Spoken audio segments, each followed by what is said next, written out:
सभी दर्शकों को मेरा प्यार भरा नमस्कार। आप सभी का स्वागत है आपके अपने channel S2 sir learning hub पर।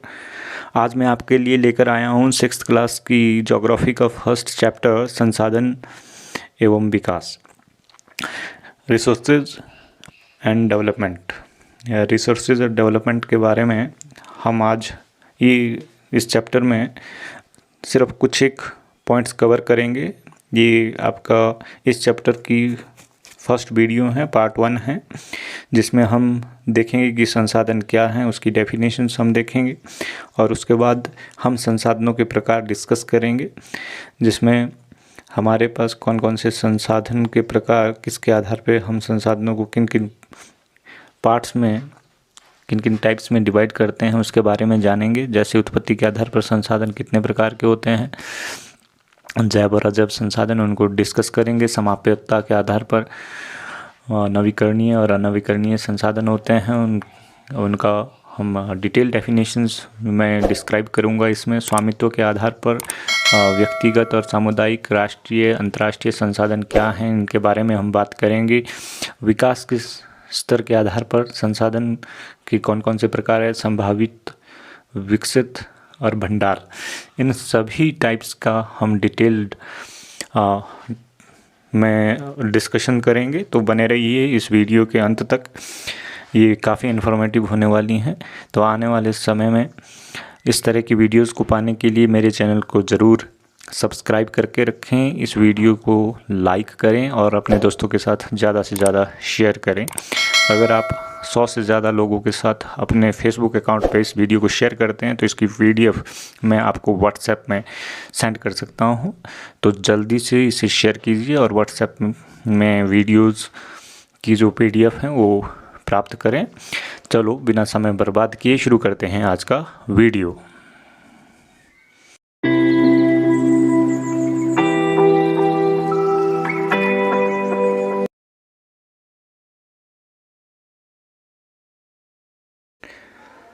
फर्स्ट चैप्टर संसाधन एवं विकास।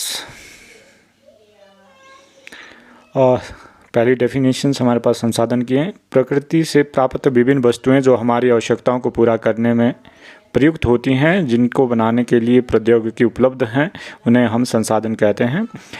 जैव संसाधन वे संसाधन होते हैं जो जीव मंडल से हमें प्राप्त होते हैं, उन्हें जैव संसाधन कहते हैं। अजैव संसाधन जो निर्जीव वस्तुओं द्वारा निर्मित संसाधन हैं, उन्हें अजैव संसाधन कहते हैं। नवीकरणीय संसाधन वे संसाधन जिन्हें विभिन्न भौतिक, रासायनिक, यांत्रिक प्रक्रियाओं द्वारा पुनः उपयोग में लाया जा सकता है, उन्हें नवीकरणीय संसाधन कहते हैं।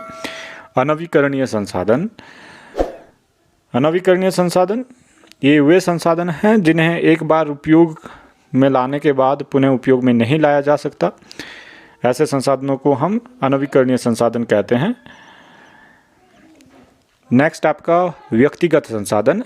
ऐसे संसाधन जिस पर किसी निजी व्यक्ति का स्वामित्व हो, किसी एक व्यक्ति विशेष का स्वामित्व में जो संसाधन होते हैं उन्हें व्यक्तिगत संसाधन कहते हैं। नेक्स्ट है आपका सामुदायिक संसाधन। सामुदायिक संसाधन वे संसाधन होते हैं जिनका उपयोग समुदाय के सभी लोग करते हैं और उस पर पूरे समुदाय का एक समान अधिकार होता है, उसे सामुदायिक संसाधन कहते हैं। नेक्स्ट हमारे पास हैं राष्ट्रीय संसाधन। किसी भी प्रकार के संसाधन जो किसी विशेष राष्ट्र की भौगोलिक सीमा के भीतर मौजूद हो, उन्हें हम राष्ट्रीय संसाधन कहते हैं। व्यक्तिगत और सामुदायिक संसाधनों को राष्ट्र हित के लिए राष्ट्रीय सरकार द्वारा अधिकृत किया जा सकता है। ये आप विशेष रूप से ध्यान रखें कि व्यक्तिगत और सामुदायिक जो संसाधन हैं उनको राष्ट्रीय संसाधन के तहत काउंट किया जाता है। उन्हें किसी भी समय उस देश की सरकार द्वारा राष्ट्रीय संसाधन घोषित करके अधिकृत किया जा सकता है और लोगों को उससे वंचित रखा जा सकता है। नेक्स्ट आपके पास जो संसाधन का टाइप आता है वो है आपका अंतर्राष्ट्रीय संसाधन। ध्यान से देखें, किसी भी प्रकार के ऐसे संसाधन जो किसी राष्ट्र विशेष की भौगोलिक सीमा के भीतर मौजूद ना हो, अर्थात जिन संसाधनों पर दो से अधिक राष्ट्रों का एक समान अधिकार हो, उन्हें अंतर्राष्ट्रीय संसाधन कहा जाता है। तो अंतर्राष्ट्रीय संसाधन ऐसे संसाधन होते हैं जिन पर किसी राष्ट्र विशेष का अधिकार नहीं होता है, यानी एक राष्ट्र की सीमा के अंदर जो नहीं आते हैं, जिस पर दो से अधिक राष्ट्रों का एक समान अधिकार हो, उन्हें अंतर्राष्ट्रीय संसाधन कहते हैं। नेक्स्ट आपका है संभाव्य संसाधन। अब संभावित संसाधन वे संसाधन जो किसी क्षेत्र में विद्यमान तो हैं परंतु उनका उपयोग नहीं हो रहा है और भविष्य में उनके उपयोग होने की संभावना है, उन्हें हम संभावित संसाधन कहते हैं। विकसित संसाधन वे संसाधन होते हैं जिनका सर्वेक्षण हो चुका है और उपयोग की गुणवत्ता और मात्रा भी निर्धारित हो चुकी हैं, उन्हें विकसित संसाधन कहा जाता है। नेक्स्ट आपका है भंडार संसाधन। अब भंडार संसाधन कौन से होते हैं? प्रकृति में उपलब्ध होने वाले वे पदार्थ जो मानव आवश्यकताओं को पूरा कर सकते हैं लेकिन तकनीकी ज्ञान के अभाव के कारण उन्हें अभी तक विकसित नहीं किया जा सका है, उन्हें भंडार संसाधन कहा जा सकता है। नेक्स्ट हमारे पास मेन पॉइंट निकल के आता है सतत पोषणीय विकास। ये बहुत इम्पॉर्टेंट है पेपर पॉइंट ऑफ व्यू से। सतत पोषणीय विकास क्या होता है? इस तरीके से विकास करना कि पर्यावरण को भी हानि ना पहुंचे और वर्तमान पीढ़ी की आवश्यकताएं भी पूरी हो जाएं, उन्हें उस विकास को हम सतत पोषणीय विकास कहते हैं। एक बार फिर से देख ले, सतत पोषणीय विकास क्या होता है? यानी विकास का वो तरीका जिसके द्वारा पर्यावरण को हानि ना पहुंचाते हुए हम अपनी वर्तमान पीढ़ी की आवश्यकताएं पूरी कर लें और आने वाली पीढ़ी के लिए भी उसे संरक्षित रख सकें, उसे सतत पोषणीय विकास हम कहते हैं। नेक्स्ट आपके पास जो पॉइंट निकल के आता है वो है संसाधन नियोजन। अब संसाधन नियोजन क्या होता है? यानी संसाधनों के ऐसे उपाय या तकनीक जिसके द्वारा संसाधनों का उचित प्रयोग सुनिश्चित किया जा सके, उसे संसाधन नियोजन कहा जाता है। संसाधन संरक्षण।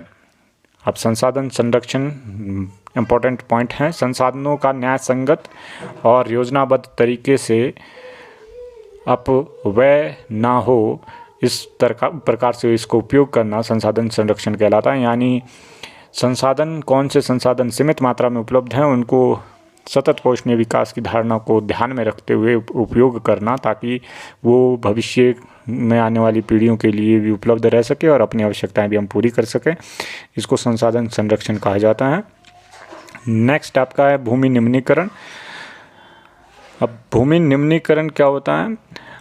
विभिन्न प्राकृतिक और मानवीय क्रियाओं द्वारा जो कृषि योग्य भूमि है उसका हनन हो रहा है, यानी उसमें डिग्रेडेशन हो रहा है, उसे भूमि निम्नीकरण कहते हैं। तो भूमि निम्नीकरण प्राकृतिक और मानवीय क्रियाकलापों द्वारा कृषि के योग्य ना रहने वाली भूमि को भूमि निम्नीकरण कहा जाता है।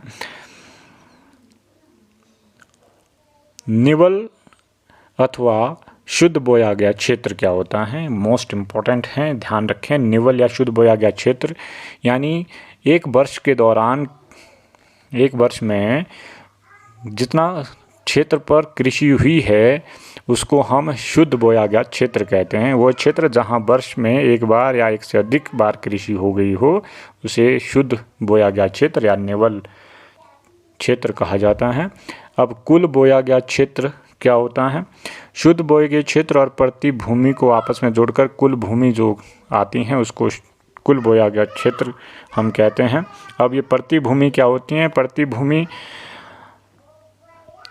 वो भूखंड होता है जिस पर एक बार खेती करके उसे कुछ समय के लिए खाली छोड़ दी जाती हैं, उस पर खेती नहीं होती है, ऐसी भूमि को प्रतिभूमि कहते हैं। तो प्रतिभूमि को जब हम शुद्ध भूमि के साथ, शुद्ध बोई गई भूमि के साथ जोड़ते हैं तो हमारे पास निकल के आती है आपकी कुल बोया गया क्षेत्र, ये ध्यान रखें। अब बंजर भूमि क्या होती हैं? वो भूखंड जिस पर कोई पैदावार नहीं होती हैं, यानी पहाड़ी, रेतीली और दलदली भूमि इसके तहत आती हैं, उसे हम बंजर भूमि कहते हैं। यानी ऐसी भूमि जिस पर कोई खेती नहीं हो सकती, कोई कृषि कार्य नहीं हो सकता, जिसमें पहाड़, आपके रेतीली भूमि यानी रेगिस्तान और दलदल शामिल हैं, उन्हें हम बंजर भूमि कहते हैं। लेटराइट मृदा क्या होती हैं? अधिक वर्षा वाले क्षेत्रों में मिट्टी की जो ऊपरी परत हैं वो तेज़ी से कटाव के कारण निर्मित होती हैं, उसको हम लेटराइट मृदा कहते हैं। नेक्स्ट आपका मृदा अपरदन क्या होता है? प्राकृतिक कारकों द्वारा, जिसमें आपका हवा, जल मुख्य रूप से योगदान देते हैं, उसके द्वारा जो मृदा का एक स्थान से कटाव के कारण हटना है, उसको मृदा अपरदन कहते हैं। नेक्स्ट आपके पास उत्खात भूमि है।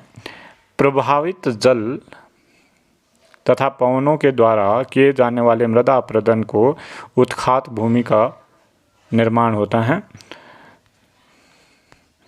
नेक्स्ट आपके पास जो पॉइंट निकल के आता है वो है आपका मृदा के निर्माण और उसकी उर्वरता के विकास के लिए कौन कौन से कारक उत्तरदायी हैं, वो हम देखने जा रहे हैं।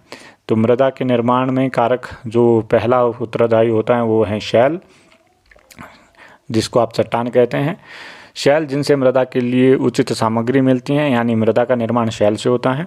दूसरा प्रमुख कारण जलवायु। अब जलवायु किस प्रकार से मृदा निर्माण और उर्वरता में योगदान देता है? जलवायु के कारण शैल जो हैं वो लंबी अवधि में छोटे छोटे टुकड़ों और कणों में बदल जाती हैं। नेक्स्ट आपके पास हैं पेड़ पौधे। पेड़ पौधे किस प्रकार उर्वरता को बनाए रखते हैं? ये जो हैं शैलों में अंदर घुसकर अपनी जड़ों में मिट्टी को बांधे रखते हैं, उनको उनके अंदर तोड़ फोड़ करते हैं, जिससे मृदा की उर्वरता को बढ़ावा मिलता है। नेक्स्ट आपके पास हैं पशु। पशु भी मृदा निर्माण और उसकी उर्वरता को बढ़ाने में महत्वपूर्ण योगदान देते हैं। निरंतर चरने के कारण ये शैलों में परिवर्तन करते रहते हैं, जिससे मृदा का निर्माण होता है। और पशु का जो गोबर है वो खाद के रूप में हम कृषि में उपयोग करते हैं, जिससे मृदा की उर्वरता को बढ़ाया जाता है। अगला है सिंचाई और वर्षा। इसके द्वारा मिट्टी के छिद्रों में ये जो पानी है वो घुसकर मृदा के छोटे छोटे कणों में उसे बांट देती हैं, जिससे मृदा की उर्वरता को बढ़ावा मिलता है और पोषक तत्व अच्छे से कार्य कर सकते हैं। अंत में एक लंबे समय तक उपरोक्त अनेक कारकों के क्रियाशील रहने पर इन शैलों के कारण ही निरंतर अंतर आता जाता है और धीरे धीरे मृदा का निर्माण और उसका उर्वरता में विकास होता रहता है। इसके साथ ही हमारे फर्स्ट पॉइंट चैप्टर जो है संसाधन और विकास, उसके मेन पॉइंट्स यहाँ ख़त्म होते हैं। आपको वीडियो अच्छी लगी हो तो ज़रूर लाइक करें, इसे अपने दोस्तों के साथ शेयर करें और चैनल को ज़रूर सब्सक्राइब करके जाएं, ताकि इस तरह की आने वाली हर वीडियो की नोटिफिकेशंस आप तक पहुँच सके। धन्यवाद वीडियो को देखने के लिए। मिलते हैं अगली वीडियो में।